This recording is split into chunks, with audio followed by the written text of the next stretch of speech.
Bonjour. Aujourd'hui, nous allons reprendre notre cours de chimie des solutions et plus particulièrement les réactions de complexation. Dans ce chapitre, nous allons définir tout d'abord ce qu'est un complexe, sa stabilité. Nous allons déterminer la zone de prédominance. Nous allons aussi voir quelques cas de complexes successifs. Et enfin, nous allons apprendre ensemble à prédire la réaction susceptible d'avoir lieu lorsqu'on est en compétition de réaction de complexation. Alors, tout d'abord, la définition du complexe. Le complexe, tel qu'il est schématisé ici, c'est un édifice polyatomique formé d'un ion central M et autour duquel vous avez plusieurs ligands qui sont coordonnés à cet atome central. Le ligand, il peut être soit un atome, ion ou molécule. M, c'est l'atome ou l'ion central. Comme exemple de complexe, vous avez ici le cuivre qui est coordonné avec l'ammoniac, un atome de cuivre avec deux molécules d'ammoniac, et vous avez la molécule, le complexe est chargé plus, parce que là vous avez l'ammoniac qui est neutre et le cuivre il porte la charge plus 1. Pour le deuxième exemple, vous avez le fer avec le carbonyle. Vous avez 5 ligands du carbonyle avec le fer. Pour le troisième exemple, vous avez le fer avec 6 ligands de cyanure. Vous voyez que pour les ligands, le nombre de coordinations il peut aller de 1, 2, 3, même plus 5, comme ici l'exemple, le deuxième exemple, ou 6. Alors, ces complexes, ils peuvent être stables ou non.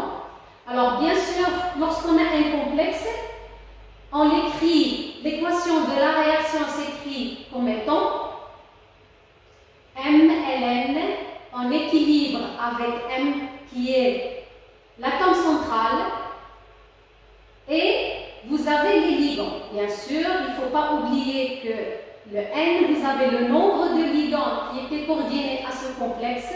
Ce N, il devient un coefficient stéchiométrique. Bien sûr, cette réaction, elle est dans le sens de la dissociation. Et donc, si on veut écrire notre constante Kd, elle s'écrit sous la forme M que multiplie L. Ce qu'il ne faut pas oublier, c'est la puissance ici. Le coefficient stéchiométrique que vous avez ici, il devient en exposant. Et puis, vous avez au dénominateur la concentration du complexe. Si l'on veut introduire le logarithme à cette expression de Kd, eh bien, vous aurez le moins log. Je signale que c'est le log décimal de Kd, on le note PKD. Donc, dorénavant, si vous voyez le PKD, c'est moins log décimal de Kd. C'est quand vous avez vu dans le chapitre des acides et bases, vous avez le pKa qui est égal à moins log décimal de Ka. Le Kd étant ici la constante de dissociation, ou on peut l'appeler aussi constante d'instabilité, parce que c'est dans le sens de la dissociation. Donc, un complexe est d'autant plus stable que la valeur de Kd est plus petite. Et c'est normal, vous pouvez le voir ici, lorsque ici le numérateur, c'est-à-dire les concentrations des produits qui sont là, vous avez des valeurs très faibles, ça veut dire que le complexe ne se dissocie pas autant. Ça veut dire que ce que vous aurez une valeur petite de Kd. D'accord? Donc, plus le complexe est stable, plus vous Et puisqu'on vient de dire que le PKD c'est égal à moins log décimal de KB, donc le PKD il va être plus grand. Un exemple de complexe et de constante de stabilité, on le note ici avec l'exemple de thiocyanure d'argent. Cette équation de dissociation nous donne l'ion central qui est Ag+, plus le ligand qui est sous la forme SN-. Il a une constante de dissociation de 10 moins 4,7. Bien sûr, si l'on met le moins log de cette expression KB, vous aurez le PKD égal à 4,7. Pour le deuxième exemple, vous avez le fer avec toujours le SN.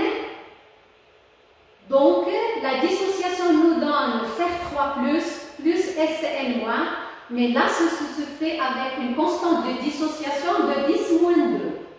Donc, le PKD qui est égal à moins log de KB, ça vous fait moins log de 10 moins 2, c'est égal à 2. Donc, si l'on compare ces deux constantes de dissociation, qu'est-ce que vous remarquez?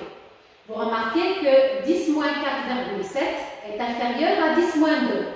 Donc, le K1D est inférieur à K2D. Donc, si on inverse avec le moins du log, ça nous fait PK1D est supérieur à PK2D. Et si l'on revient ici, un complexe est d'autant plus stable que la valeur de KB est plus petite. Donc, on peut noter et on peut déduire que AgCN est le complexe le plus stable. Parce que, vous regardez là, il a une constante de dissociation petite et un PKD plus grand. Remarque, tout à l'heure on a parlé de constante de dissociation, mais pour les complexes, on peut aussi parler de notre constante qu'on appelle constante de formation ou constante de stabilité. C'est l'inverse de la réaction qu'on avait vue tout à l'heure, de l'équation de la réaction qu'on avait vue tout à l'heure.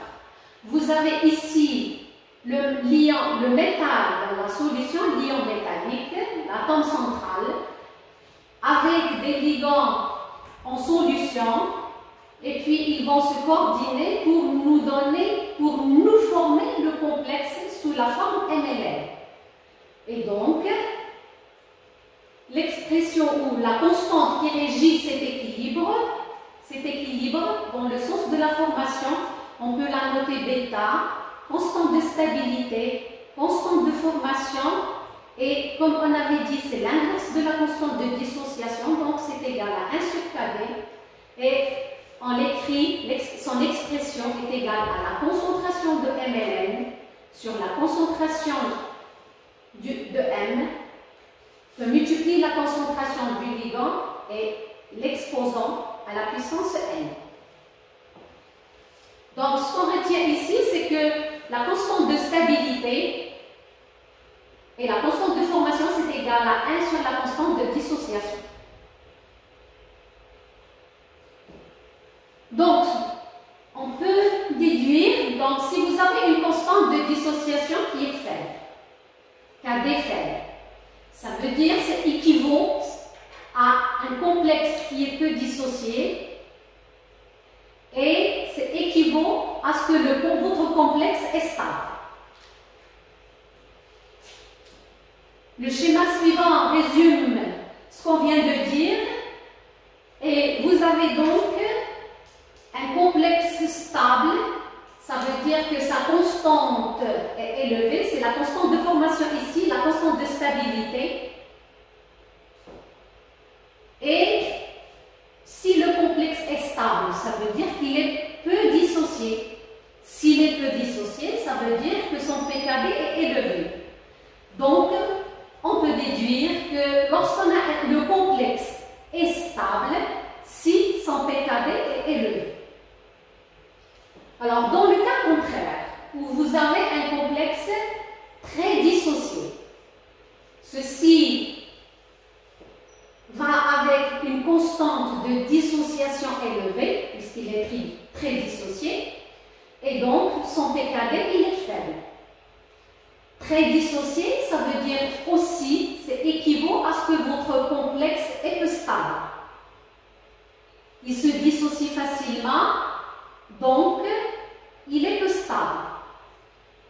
Et donc, la constante K, elle est faible.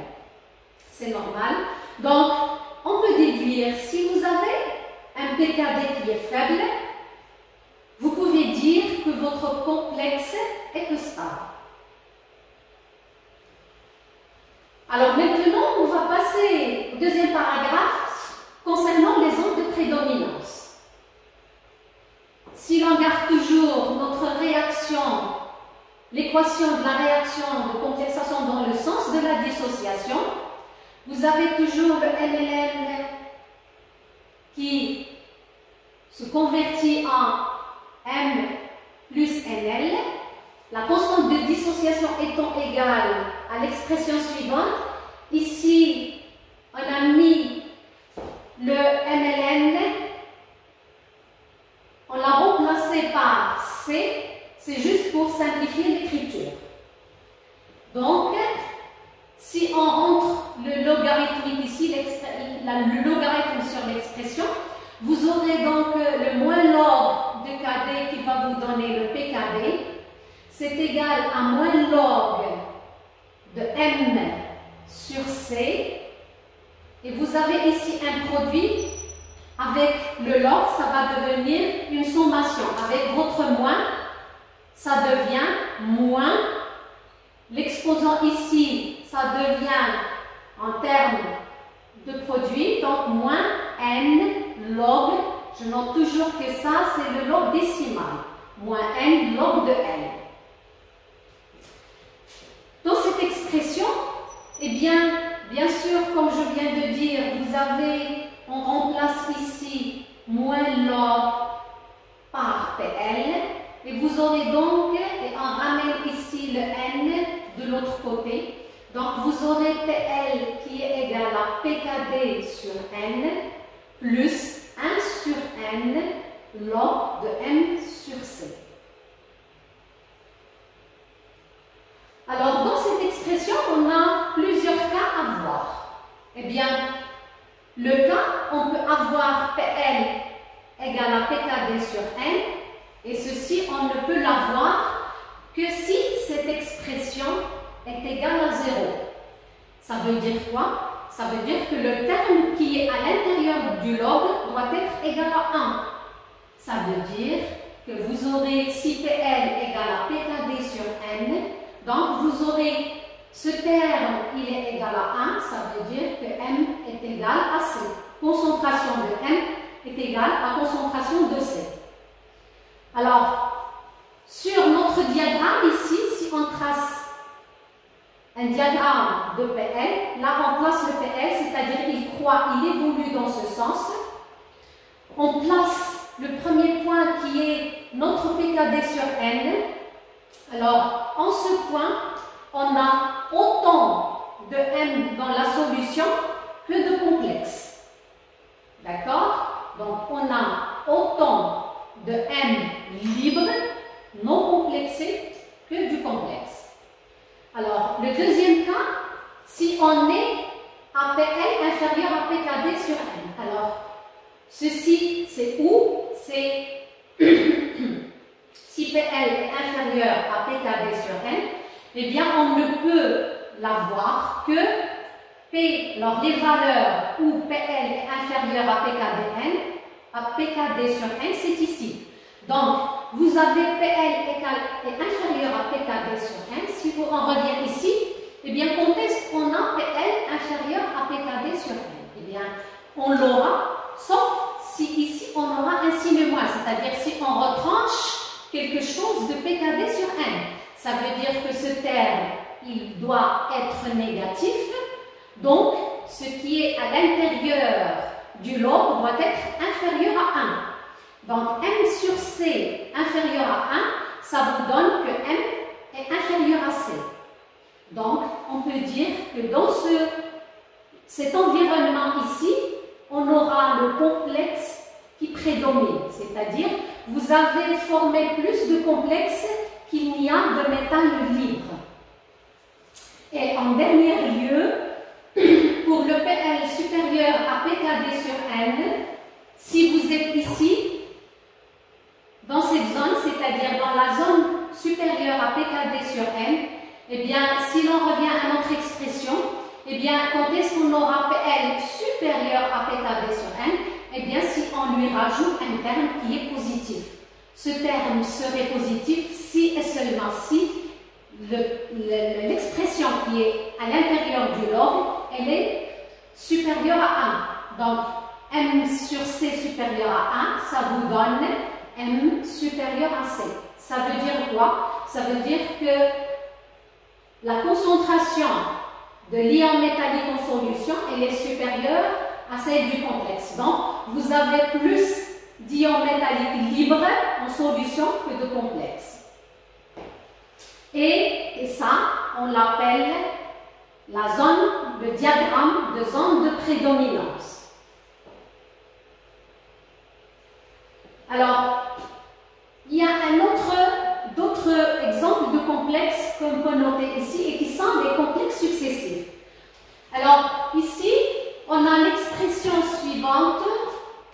L'équation nous montre qu'on a un complexe, le cuivre, qui est coordonné à 2 molécules d'ammoniac et il se dissocie de la façon suivante. Alors, la dissociation, en fait, elle se fait en 2 étapes. Vous avez 2 ligands, et bien, le premier ligand part en premier. Donc, vous aurez donc la première équation de dissociation. La réaction est la suivante. Donc, vous avez ici 2 molécules d'ammoniac. La première molécule part, et puis il reste aussi un complexe avec une molécule d'ammoniac. Ensuite, bien sûr, cette équation elle est régie par une constante Kd, qu'on a appelée ici Kd2, parce qu'on verra tout à l'heure qu'on aura Kd1. Eh bien, on l'écrit de la façon suivante. Comme on avait vu jusqu'à présent, on a toujours le produit des concentrations des produits ici sur la concentration du réactif. Et sa valeur, elle est de 10 moins 4,7. Après, vous aurez la deuxième dissociation. Ça veut dire que mon ammoniac qui est resté ici coordonné au cuivre, il va partir lui et on le retrouve en solution sous la forme NH3. Et bien sûr, on retrouve notre ion central qui est Cu+. Cette équation elle est régie par une constante Kd1, K ou bien Kd1, qui est égale de la même façon à la concentration de Cu+, que multiplie celle d'ammoniac sur celle du complexe monocoordonné. Et elle a une valeur de 10 moins 6,2. Bien sûr, on a ici, en fait, on a l'équation, la dissociation, elle se fait en 2 étapes. Mais si l'on écrit l'équation globale et la réaction globale, donc l'équation est la suivante. Vous sommez droit côté droit et côté gauche. Qu'est-ce qu'on aura? On aura donc CuNH3 de plus CuNH3 en équilibre avec CuNH3 plus Cu plus 2NH3. Vous aurez le terme ici CuNH3 qui est commun, donc on peut le simplifier, par C2. Donc il nous reste dans l'écriture de l'équation globale CuNH3 de plus en équilibre avec Cu plus 2NH3. C'est comme si notre dissociation s'est faite en une seule étape, alors qu'elle s'est faite normalement en réalité en 2 étapes. Et cette équation, elle a une constante de dissociation de l'expression suivante, Cu plus NH3 au carré, notre coefficient stéchiométrique ici, il devient une puissance, c'est NH3 au carré, sur la concentration du complexe. Si vous regardez bien, et vous remarquez que, en fait, cette expression Cu plus que multiplié NH3, ce n'est que K1D que multiplie K2D. Vous aurez donc le Cu+, on le retrouve ici. Le NH3 que multiplie NH3, ça nous fait NH3 au carré. Et puis, il nous reste le CuNH3+, qui va être simplifié avec le CuNH3+, qui est au dénominateur. Et ce qui nous reste, c'est seulement CuNH3+. Donc, c'est comme si on a KD est égal à KD1 que multiplie K2. Et si l'on rentre le logarithmique, eh bien, vous aurez donc le produit, ça va devenir une sommation. Vous aurez PKD1 plus PKD2. Vous avez avec les valeurs qu'on a ici, donc PKD2 c'est 4,7 et puis vous avez 6,2, ça vous fait une constante PKD de 10,9. Un exemple de complexe successif, c'est l'exemple qu'on avait vu tout à l'heure, mais on va le présenter dans l'exemple de prédominance. Eh bien, vous avez deux complexes ici, dans le cas des complexes successifs. Notre zone de prédominance, comme on a ici PKD2, PKD1, donc on place nos PKD, d'accord? Et puis, le diagramme d'évolution de PNH3 et des expressions qu'on avait vues tout à l'heure, eh bien, vous placez de la même façon. Vous aurez donc le diagramme de prédominance suivant. Vous avez le Cu+, avec le premier complexe, et puis ce premier complexe, bien sûr, avec son complexe supérieur. Ça va de soi parce que, en fait, si vous remarquez que le PNH3, il augmente dans ce sens. Ça veut dire que la concentration de NH3, elle évolue dans le sens inverse. Qu'est-ce que ça veut dire? Ça veut dire plus j'augmente le NH3, plus je mets de NH3 dans la solution. Au départ, j'ai une quantité qui est inférieure à celle que j'ai en Cu+, donc j'ai le Cu+ qui prédomine. Après, je serai à une concentration égale à Cu+, donc je forme mon premier complexe, donc il commence à apparaître. Et puis, quand j'aurai plus de NH3 dans la solution que de Cu+, c'est-à-dire s'il le dépasse de 2 fois, eh bien, donc, vous aurez le complexe bidenté, c'est-à-dire le complexe avec 2 molécules d'ammonia. Et ceci peut aller, quand vous augmentez, vous pouvez avoir N ligands. Alors, maintenant, on va voir dans quel cas, comment peut-on prévoir une réaction susceptible d'avoir lieu si vous avez plusieurs complexes en solution qui peuvent se former en solution. Comment prévoir celle qui va l'emporter? Eh bien, la compétition, on l'aura en fait, la compétition, elle peut être de deux façons. Alors, on a notre ion central qui est sous la forme M. Vous aurez, bien sûr, là je simplifie, je mets 2 ligands, mais vous pouvez avoir plusieurs ligands. Alors, si on a dans la solution un ion métallique, et on a un L1, le ligand 1, et le ligand 2. Celui-là, si on suppose qu'il se coordonne avec L1, ça va nous donner le complexe ML1, et pour le deuxième cas, ça va nous donner le complexe ML2. Mais lesquelles de ces deux réactions est susceptible de se passer en solution? Eh bien, vous avez, c'est le premier cas de compétition, là. Le deuxième cas de compétition, c'est lorsque vous avez un seul ligand avec 2 ions métalliques. Eh bien, là aussi, vous pouvez avoir 2 réactions, mais soit le ligand avec M1, soit le ligand avec M2. Alors, là aussi, on se pose la question, laquelle des deux pourrait se passer en solution? Eh bien, pour ce faire, eh bien, on dit, ce qu'il faut retenir, c'est que c'est le complexe qui a le PKD le plus élevé qui se forme préférentiellement, c'est-à-dire le plus stable, parce que le plus stable, c'est lui, c'est la loi du plus fort. celle qui a une constante de stabilité plus grande. Donc, c'est lui qui va avoir plus de chances de former sa réaction avec soit le L, soit avec le M. Alors, sur ça, donc, ce qu'on peut retenir, donc, comme on vient de voir, c'est que le PKD, lorsque notre PKD il est élevé, le complexe, il se forme préférentiellement. Alors, sur ça, donc, on va se quitter et à la prochaine séance,